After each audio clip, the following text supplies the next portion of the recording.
It's a great story about our friend Pete. And before I tell you the story about Pete, I'm going to give you a little background on Pete and explain to you what's going on.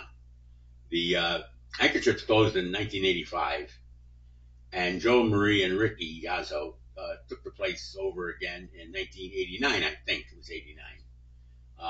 There was a couple of name changes in between Handkerchiefs and Brass Horn 2.0. But they took it over, and I think 89, and we started talking again. And Joe Marie and I at a wedding we were at when Joe Jr. got married, and we decided I was going to go back to work there a couple nights a week, and it was fun because I got to meet new people, new customers, as well as see some of my old customers. And one of the new guys I got to meet was this guy Pete Fisher, who was a Kisco guy. I don't know if he was ever married or not, but he was in his 40s and he was living with his mom at the time. So I don't know if he was ever married before that, but great guy. He worked in town. He was also a member of the fire police, which operated out of the Hooks House, uh, Union Hook and Ladder. Anyway, Pete was the kind of guy who would be in every single night. He'd come in, he'd plop his keys and cigarettes on the bar. I'd make him a screwdriver, and he'd sit there all night long and have his drink, and he'd have some laughs with everybody. And every once in a while, his beeper would go off, being a fireman, and he would look at it and check it, and he'd just sit there. And I'd say, Pete, aren't you gonna go to fire? He said, nah, it's just a brush fire out on Byron Lake. I'm not gonna go. I just got my drink, I just got my seat. I don't want to go. So that became a joke because he never went to any fires. And so we always cracked up about it. Anyway, one night I'm driving into work at 6:30 in the evening, and I'm on Green Street, and I go into the Hooks House entrance to the municipal parking lot, and I parked the car. I started walking into the Brass Horn, and the fire horn goes off. And I had seen Pete's car there. He drove a white Blazer, and it was there. So I said, oh, my God, Pete's actually going to get to go to a fire because he's there. So I go in, I go to work. Half hour later, Pete shows up. I said, Pete, you're right back ready from the fire?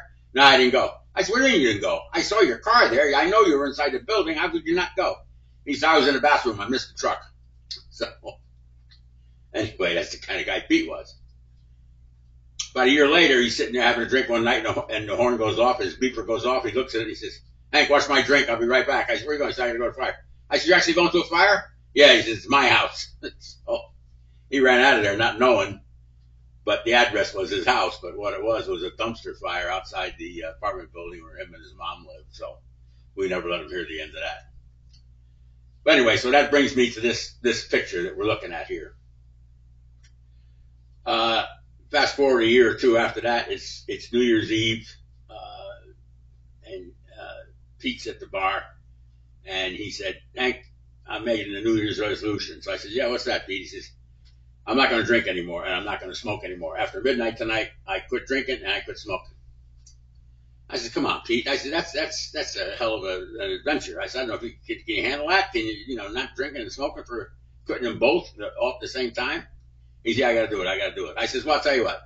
If you're really going to do it, and you're honest with me about cheating in the meantime, but if you last a whole month without drinking or smoking, I don't know how you're going to do it. He said, I'm coming in every night. He says, I'm just going to have club soda. I'll be here every night. I said, all right.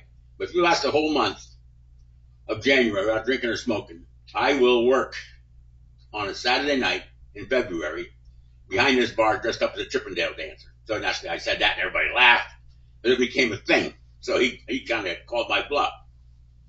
So now I'm in too deep, right? So sure enough, Pete comes in every night, club soda, no cigarettes, and I'm losing the bet. So sure enough, end of the month comes up. So we pick a Saturday in February, and my wife Cindy, she got me a little bow tie that she used to wear at the Kittle House. I had that shirt made that says "You win, Pete," showing my bare midriff, which was not a pretty sight. And I wore soccer shorts, and inside the soccer shorts, I wore a Speedo. So I figured I'd get behind the bar that way. So Marie says to me, knowing that I'm going to do this, she says, Hank, please do me a favor and wait till after the dinner crowd is over because people are going to be eating dinner here. I said, okay. So I waited till like 11 o'clock or 12 o'clock or whatever it was. And then I went and got into my outfit, and then I got behind the bar working at the gym desk. Everybody's having a good time. Everybody's laughing and taking pictures, and people are putting, dollar bills in my soccer shorts and everything. And I threatened a couple times by, saying, "You want me to take my soccer shorts off and go down to the Speedo?" And nobody seemed to want to see that. So, but anyway, we had a lot of fun that night, and Pete felt really involved and appreciated, and he was a great guy. And well, as you can see in this picture, Joe Marie there, Marion Corsi, my wife, and me were there. Um, the weird part about this was, though, which is a slap in the face to me, after the long night was over, and I got home that night, and it was like 5:30 in the morning. I'm getting changed, and I'm in the bathroom. I'm taking off my outfit, so to speak, and so I take off these soccer shorts and go to take off that Speedo, which nobody ever saw. But